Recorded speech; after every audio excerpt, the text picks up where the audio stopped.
বাপের দেখাইছে না কষ্ট করছে ওরা আবার শুরু করতে পারে।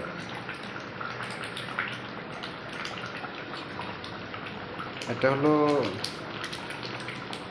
গরুর মাংস। কালকা ঈদের দিন, তাই আজকাল রাত্রে সকলে মিলে খাওয়া দাওয়া করবো। এরপরে যদি তাহে আল্লাহ বাসাইলে কালকা খাবো, ঠিক আছে? তাই বেশি না, 5 কেজি গরুর মাংস পাক করতেছি।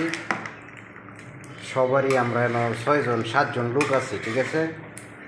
7 জনেরই মনে করেন জ্বরের মুখ, তারা ঠিকঠাক মতো খাইতে পারে না, এই জন্য 5 কেজি গরুর মাংস ভাগ করতেছি, ঠিক আছে?